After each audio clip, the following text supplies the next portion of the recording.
Assalamualaikum warahmatullahi wabarakatuh. Kalau kita sebagai seorang akuntan atau seorang sarjana akuntansi atau seorang mungkin masih belajar di jenjang SMP atau SMA dan sederajat misalnya gitu, atau misalnya lagi penasaran tentang sebetulnya apa saja sih yang bisa dikerjakan kalau kita menjadi seorang yang ada di profesi keuangan, atau sederhananya kalau kita jadi seorang akuntan kerjanya apa aja sih gitu kan. Nah, kita akan bahas itu sekarang. Jadi ada profesi apa saja di bidang jasa keuangan, itu ada apa aja sih gitu ya. Ada profesi keuangan lah gitu ya. Profesi keuangan itu sebenarnya apa saja sih gitu ya. Nah, gitu. Jadi bagi Anda yang mungkin baru minat tentang atau tertarik dengan tema keuangan, atau misalnya Anda sekarang sedang sekolah mendalami keuangan, nanti saya itu jadi apa sih, nanti ke depannya itu jadi apa sih gitu ya. Nah, coba kita cek apa saja sih profesi-profesi yang ada di bidang keuangan itu atau di jasa keuangan itu. Sebenarnya kalau sekarang melihat fenomena yang terjadi, ijazah itu tidak menentukan kita kerja apa gitu ya. Banyak yang ijazahnya apa, kerjanya apa, nggak jadi masalah sih sebenarnya.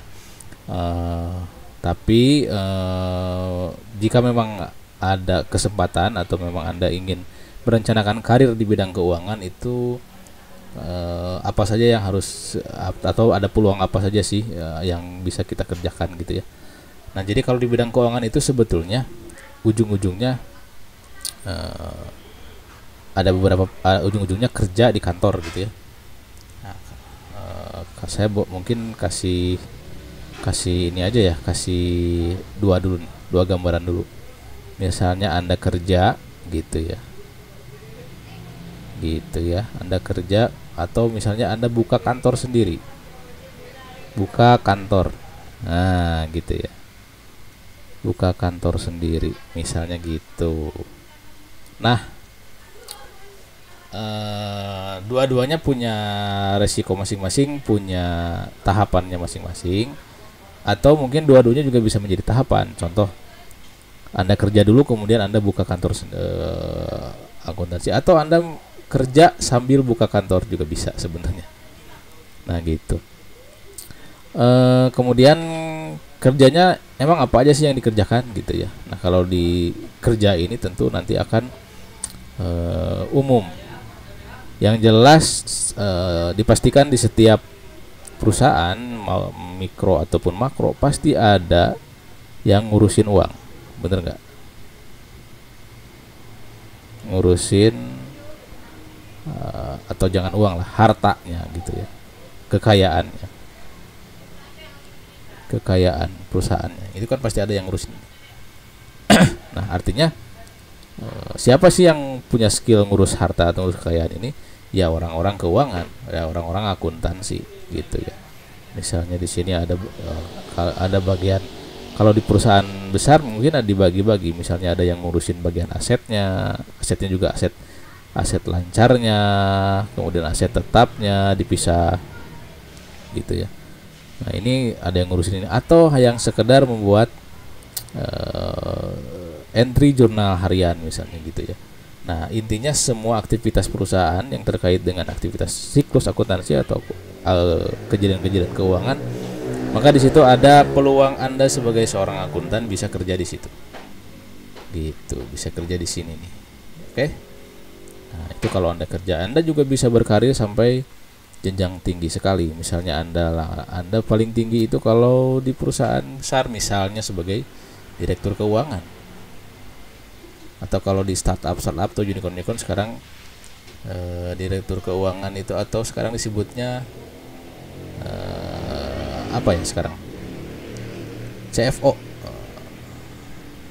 Chief Finance Officer gitu ya. Anda kerja sampai di level tertinggi gitu ya. Ini tentu saja macam-macam di levelnya bisa mulai bagian entry data atau sampai bagian decision maker. Jadi ini tergantung nanti skill Anda di mana.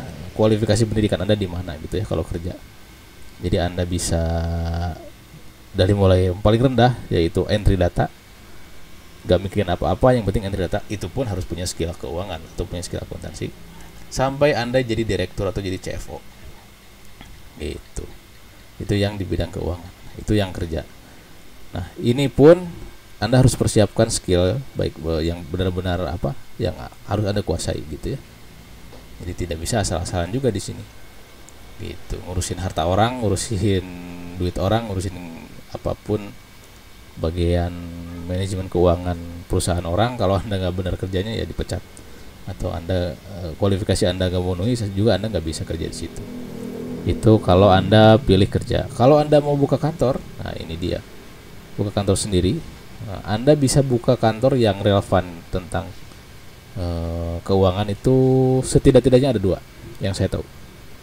Anda bisa buka akuntan publik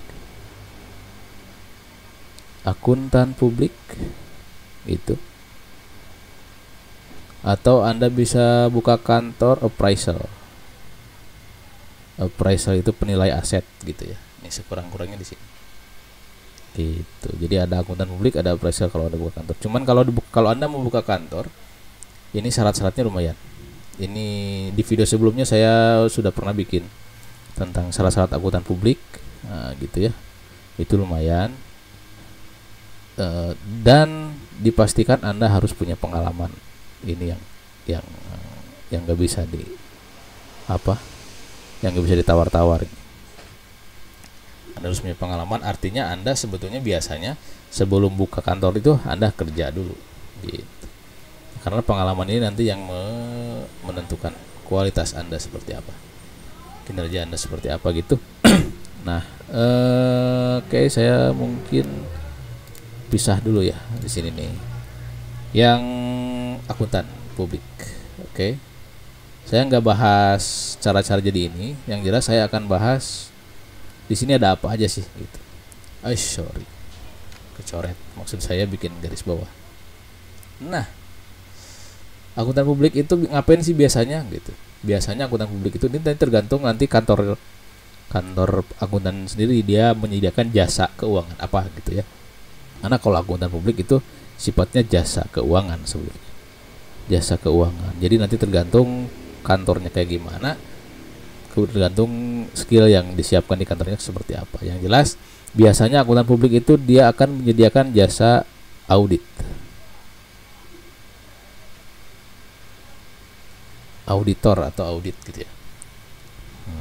Auditing lah, sorry. Kelihatannya tulisan saya terlalu bagus untuk dibaca. Kenapa ini? Ya. Waduh, salah ini. Oke, nah itu dia. Oke.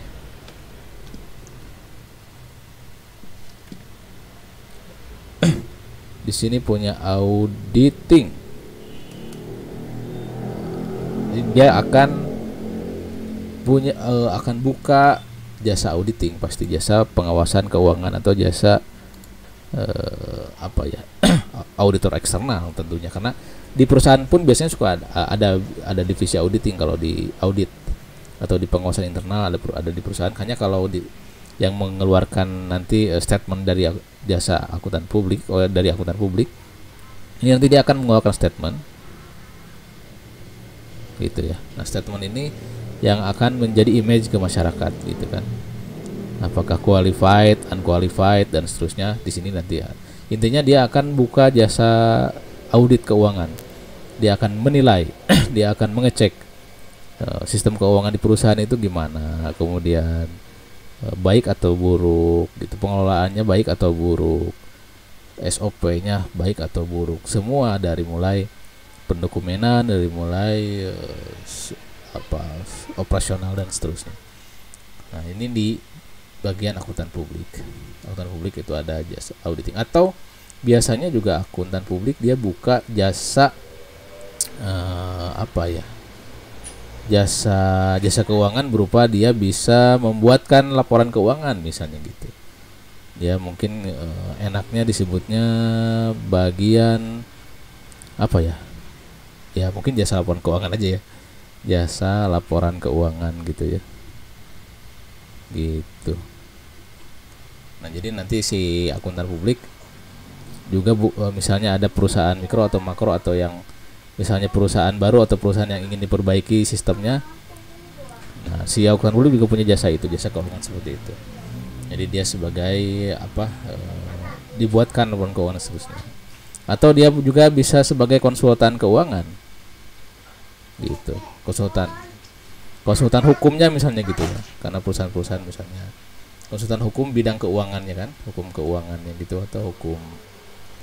Nah, ini dia akuntan publik. Intinya kerjaan-kerjaan yang di akuntan publik itu pasti dia berhubungan dengan sistem manajemen keuangan. Gitu. Dia bisa mengecek, dia bisa bikin jadi konsultan hukumnya ini gimana segala macam tentang keuangan, atau dia juga bisa bikinin jasa laporan keuangannya gitu. Yang tentu saja bersertifikat kalau yang akuntan publik gitu kan. Ini kalau Anda kerja di akuntan publik. Artinya Anda juga harus punya skill yang bagus di sisi akuntansi. Ini semua, ini banyak variannya, macam-macam apa produk yang dikeluarkan oleh akuntan publik. Yang jelas aktivitas akuntansi biasanya mereka bisa sediakan gitu. Tergantung skillnya. Yang jelas di sini kalau Anda memang minat membuka atau bekerja di sini, Anda juga bisa bekerja di sini sebenarnya. Anda tentu harus punya skill yang bagus. Oke. Gitu. Jadi atau profesi-profesinya gitu ya. Jadi ini kalau jadi akuntan publik, jadi Anda bisa sebagai menjadi auditor, Anda bisa sebagai menjadi jasa yang bikin laporan keuangan, atau coba kita lihat aja di internet. Apa saja sih yang ada. Aduh. Apa saja sih yang ada akuntan publik kantor, akuntan publik. Nah ini boleh nih. Ya.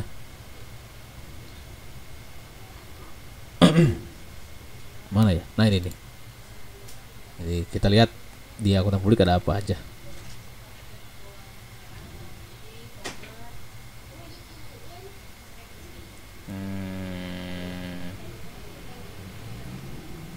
Tapi kira-kira nggak akan jauh dari sini nih profesinya. Dia ada apa aja di sini.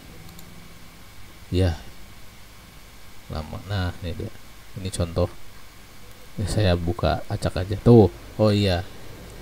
Dia ada accounting service, ada jasa perpajakan gitu. Sorry saya lupa tadi. Di sini misalnya dia saya tambahin lah. Ini bagian konsultan pajak. Konsultan tadi hukum tadi ya, sorry. Pajak. Gitu. Ada macam-macam sih. Ini saya klik service aja.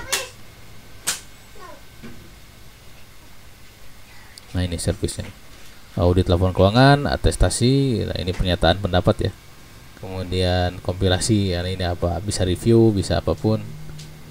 Nah, ini konsultasi tentang manajemennya, perpajakan, dan intinya accounting service, pelayanan akuntansi apapun lah intinya bisa gitu biasanya gitu. Nah, jadi profesinya bisa apa aja ya, bisa jadi auditor, bisa skill laporan keuangan, bisa manajemen, nah ini konsultan juga bisa, bikin perpajakan bisa, atau bicara hukum-hukum juga bisa. Itu yang di akuntan publik. Oke. Kemudian kalau yang di appraisal tugasnya apa sih? Appraisal tugasnya apa sih? Appraisal ini mudahnya saya gini aja. Appraisal itu sih sebenarnya intinya penilai ya. Jadi ini ada lembaganya. Saya nggak sengaja terus. Ada lembaganya. Contoh misalnya ada sebuah Anda punya perusahaan, Anda punya aset perusahaan misalnya gini segini. Katakanlah Anda punya gedung gitu. Nah, ini menentukan nilai gedung ini berapa. Ini kalau Anda mau betul-betul formal, Anda harus pakai ini appraisal. Ini bisa dipakai misalnya ketika Anda mau jual ini, atau Anda mau betul-betul menilai sebetulnya berapa sih aset perusahaan Anda gitu ya. dengan penilaian yang sangat objektif. Karena kalau dinilai oleh perusahaan mungkin bisa dibesar-besarkan atau dikecil-kecilkan. Tapi kalau ini ada statementnya dari appraisal, dari penilai, maka Anda harus menggunakan pihak eksternal, yaitu ini, kantor appraisal atau kantor penilaian aset atau penilaian apapun. Ini juga sama, dia harus punya skill keuangan. Gitu tentu saja untuk bisa menjadi seorang appraisal atau penilai. Jadi tadi saya review lagi, singkatnya adalah profesi keuangan itu Anda kalau pilih kerja Anda bisa jadi karyawan dengan divisi-divisi keuangan, bagian apapun, apakah bagian aset tetap atau aset lancar, bagian bendaharanya dan seterusnya, atau mungkin di level tertinggi bisa jadi direktur keuangan atau jadi CFO. Kalau Anda buka kantor sendiri, Anda bisa buka kantor akuntan publik, Anda bisa buka kantor appraisal, buka kantor akuntan publik. Kira-kira seperti ini kerjaannya, profesinya. Ada sebagai auditing, ada sebagai jasa laporan keuangan, sebagai konsultan hukum, atau sebagai konsultan pajak bisa. Kalau Anda sebagai appraisal, tugas Anda menilai aset perusahaan-perusahaan yang menggunakan jasa Anda. Itu kira-kira profesi-profesi yang bisa jadi gambaran untuk seorang yang akan terjun di bidang keuangan. Semoga bermanfaat.